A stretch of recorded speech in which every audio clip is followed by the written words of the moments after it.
السلام علیکم ناظرین، کرنٹ ایشوز میں خوش آمدید۔ میری دعا ہے کہ آپ یہاں بھی رہیں، خوش رہیں۔ تو ناظرین، آج ہم 3 سوالوں پر غور کریں گے جو اس وقت کے مسائل میں شامل ہیں۔ سب سے پہلے نمبر پہ کہ عمران خان صاحب کے بغیر منصفانہ الیکشن نہیں ہو سکتا۔ تو جناب، یہ عمران خان صاحب کے بغیر منصفانہ الیکشن کیوں نہیں ہو سکتا؟ جب 2018 کا الیکشن ہوا تو نواز شریف صاحب جیل کے اندر تھے اور مریم نواز بھی۔ تو اس وقت جو الیکشن ہوا، اب جو لوگ کہہ رہے ہیں کہ منصفانہ الیکشن نہیں ہو سکتا، یہی لوگ اس وقت کہہ رہے تھے کہ یہ الیکشن منصفانہ ہے اور اس سے صاف ستھرا الیکشن ہو ہی نہیں سکتا۔ تو جناب اعلیٰ، عمران خان صاحب ہوں یا نواز شریف صاحب ہوں یا زرداری صاحب ہوں یا کوئی بھی اور فرد ہو، تو اس کی غیر موجودگی میں جو الیکشن ہوگا تو کیا ہر الیکشن غیر منصفانہ ہوگا؟ نہیں جناب، یہ الیکشن ان لوگوں کے بغیر بھی منصفانہ ہو سکتا ہے اور منصفانہ ہوگا۔ آپ ان باتوں پر نہ جائیں کہ شخصیات اگر ہوں گی تو الیکشن منصفانہ ہوگا، اگر یہ شخصیات نہیں ہوں گی تو الیکشن جو ہے یہ غیر منصفانہ ہوگا۔ اللہ کرے اس وقت تک عمران خان صاحب ویسے ہی ریلیز ہو جائیں یا باہر آ جائیں اور آ کر الیکشن لڑیں، تو پھر یہی لوگ کہیں گے کہ اب الیکشن منصفانہ ہو گیا ہے۔ تو ان کے بغیر بھی الیکشن منصفانہ ہو سکتا ہے اور ان کی موجودگی میں بھی الیکشن منصفانہ ہو سکتا ہے، کیونکہ الیکشن کمیشن آزاد ہے اور اسی نے الیکشن کروانا ہے۔ تو دوسرے نمبر پہ جناب ہم آتے ہیں کہ ہر بندہ یہ کہہ رہا ہے کہ اپنا نواز شریف صاحب کرپشن کر گئے، نواز شریف صاحب پیسہ لوٹ کے باہر لے گئے۔ تو آپ مجھے بتائیں، کوئی بھی بندہ مجھے یہ بات بتائے کہ نواز شریف صاحب نے کرپشن کہاں کی ہے؟ کم از کم یہ تو بتائے نا کہ کون سا شعبہ ہے، کس جگہ پہ انہوں نے لوٹ مار کی ہے، کوئی ثبوت تو دے۔ یہ تو سب سنی سنائی باتیں ہیں، یا جن لوگوں نے ان کے خلاف سازش کی یہ ان کا بیانیہ ہے، اور وہ اس بیانیوں کو انہوں نے اتنا بولا کہ لوگوں نے اس کو سچ سمجھ لیا۔ تو جناب، میں آپ کو بتاتا ہوں کہ نواز شریف صاحب نے یہ جو فلیٹس وغیرہ، یہ ملیں وغیرہ باہر بنائی باہر کے ملکوں میں، یہ کیسے بنی ہیں؟ یہ لوگ جھوٹ بولتے ہیں، انہوں نے بیانیہ بنا لی ہے اور بیانیوں کو یہ لوگ مذاق سمجھتے ہیں۔ یہ لوگوں کو بیوقوف بنانے کے لیے بیانیے بناتے ہیں۔ نواز شریف صاحب ایک کاروباری بندے ہیں، ایک کاروباری فرد ہیں، اور ان لوگوں کی بڑے کاروباری لوگوں کی ایک کمیونٹی ہوتی ہے۔ یہ لوگ ایک دوسرے کی ہیلپ کرتے ہیں مشکل وقت میں۔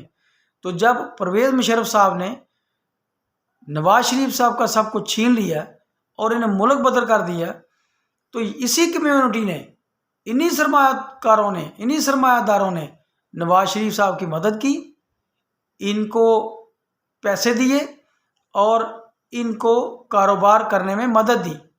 تو اس کو پنجابی میں ہم یہ کہہ سکتے ہیں کہ جیسے کہتے ہیں کہ اس بندے کا ویہار جو ہے وہ بہت اچھا ہے۔ تو نواز شریف صاحب کا کاروبار میں ویہار اچھا تھا، اس لیے لوگوں نے، سرمایہ کاروں نے ان پر ٹرسٹ کیا اور انہیں پیسہ دیا، اور اسی پیسے سے انہوں نے یہ سارے کاروبار کیے۔ اگر کرپشن ہوتی تو عمران خان صاحب اور جو ادارے ان کو لے کے آئے تھے، کیا وہ نواز شریف صاحب کو چھوڑتے؟ کبھی بھی نہ چھوڑتے۔ کرپشن کا ثبوت ان کے پاس ہے ہی نہیں، کیونکہ کرپشن ہوئی نہیں۔ کرپشن تو ہوتی ہے سرکاری پیسے میں، کہ سرکاری پیسہ لوٹ لیا، تو سرکاری پیسہ تو عوام، اپنا کوئی بھی وزیر اعظم ہو یا وزیر ہو، وہ متعلقہ افسران کی مرضی کے خلاف لے ہی نہیں سکتا۔ اب عمران خان صاحب کا جو کیس ہے، یہ اپنا ان کا ٹرسٹ کا، القادر ٹرسٹ کا، اور اس طرح کے دوسرے، اب عمران خان صاحب کو چاہیے کہ اس کا وہ ثبوت دیں۔ اس میں کون سی پریشانی والی بات ہے؟ اگر انہوں نے نہیں کرپشن کی تو وہ ریلیز ہو جائیں گے، وہ عدالتیں ان کو چھوڑ دیں گی۔ تو اگر انہوں نے کرپشن کی ہے تو پھر تو ان کو کیسوں کا سامنا کرنا پڑے گا۔ تو کرپشن نہ تو ابھی تک عمران خان صاحب کی ظاہر ہوئی ہے اور نہ ہی نواز شریف صاحب کی۔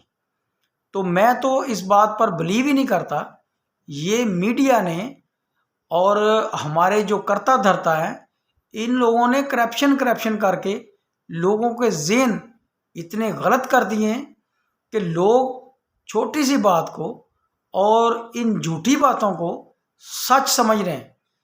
دیکھیں، اب جتنی دیر عمران خان صاحب کے خلاف کرپشن ثابت نہیں ہوتی، عدالتیں اس کرپشن کو ثابت نہیں کرتی، اتنی دیر ہم لوگ ان کو مجرم کیسے کہہ سکتے ہیں، ان کو کرپٹ کیسے کہہ سکتے ہیں؟ اسی طرح اگر نواز شریف صاحب کے خلاف کرپشن ثابت نہیں ہوتی تو ہم ان کو مجرم کیسے کہہ سکتے ہیں؟ جبکہ لگاتار 4 سال یہ گردان پڑی گئی، کرپشن، چور، ڈاکو، ہاں جی، ایسی باتیں کی گئی جن کا نہ کوئی سر تھا اور نہ کوئی پیر، اور یہ صرف عوام کا مائنڈ سیٹ خراب کیا گیا، لوگوں کو ایک دوسرے کے ساتھ لڑایا گیا اور ملک کا نقصان کیا گیا۔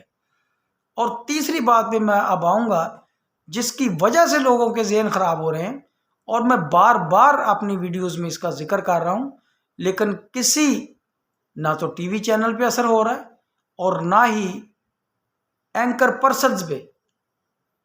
اب میں آپ کو ایک ثبوت دیتا ہوں، یہ 25/9/2023 کی شام کو جیو نیوز کے پروگرام رپورٹ کارڈ میں علینا فاروق صاحب کے ساتھ ارشاد بھٹی صاحب موجود تھے، اور ارشاد بھٹی صاحب نے تمام سیاستدانوں کو، تمام ملک کی لیڈرشپ کو، اور لیڈرشپ کیا ہے؟ سیاستدان، اور انہی سیاستدانوں میں وہ سیاستدان بھی شامل ہے جس نے ہمارے ملک کو آئین دیا، ہمارے ملک کا آئین بنایا، ذوالفقار علی بھٹو، وہ بھی ایک سیاستدان تھے۔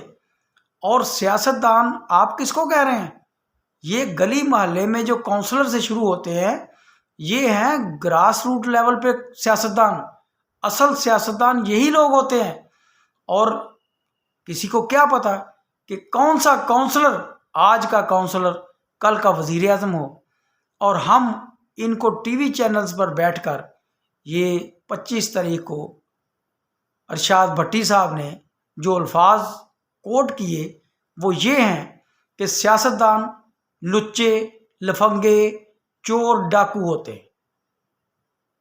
تو مجھے بتائیں کہ یہ الفاظ کسی بھی صحافی کو، کسی بھی اینکر پرسن کو یہ استعمال کرنے چاہیے۔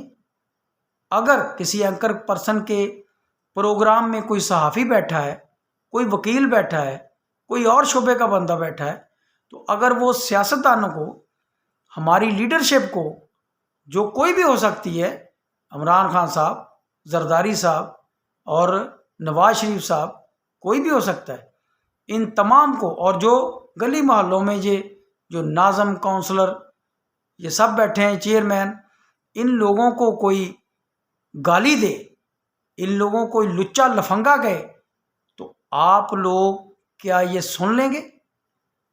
میرا ضمیر کم از کم یہ گوارا نہیں کرتا کہ میں اپنے لوگوں کے متعلق، اپنی لیڈرشپ کے متعلق یہ ایسے گندے الفاظ سنوں۔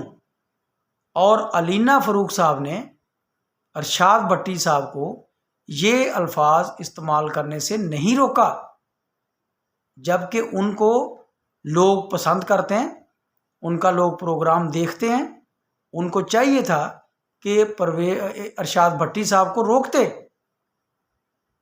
اب ان سیاستدانوں کا یہ فرض ہے، میں نے یہ بات آپ لوگوں کو بتا دی کہ ارشاد بھٹی صاحب نے 25/9/2023 کے پروگرام میں یہ الفاظ سیاستدانوں کے لیے استعمال کیے۔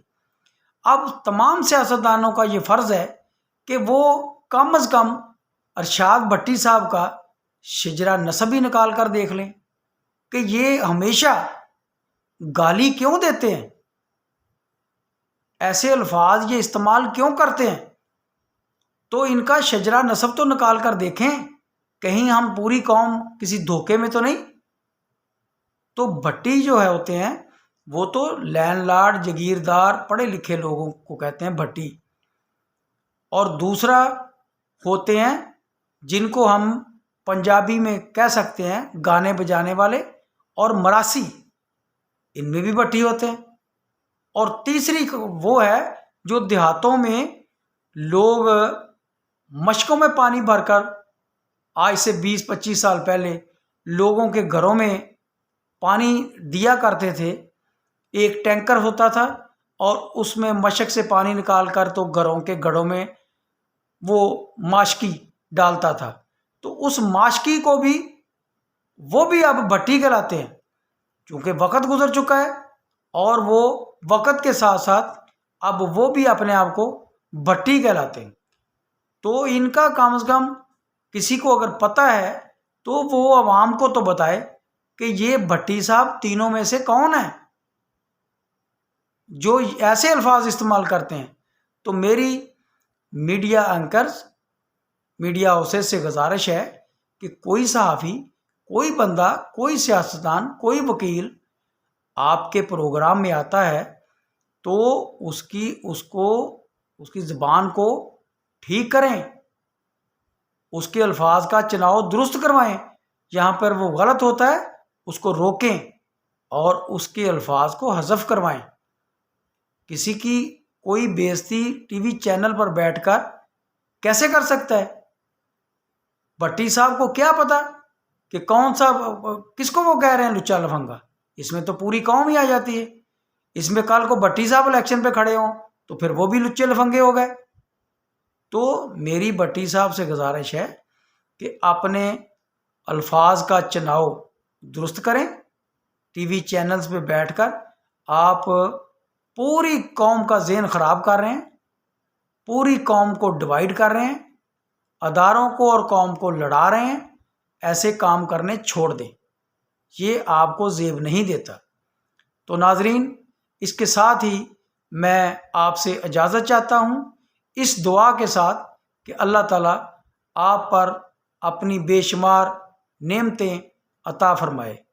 اگر آپ کو میری یہ ویڈیو پسند آئے تو اس کو لائک، شیئر اور سبسکرائب ضرور کریں تاکہ یہ ویڈیو جلد از جلد عوام تک پہنچے اور جو لوگ عوام کو نیگیٹو سائڈ پر لے کے جا رہے ہیں ان کی حوصلہ شکنی ہو سکے اور عوام کو امید دی جا سکے کہ ہماری لیڈرشپ درست ہے، آج نہیں تو کل انہی لوگوں نے ملک کو چلانا ہے۔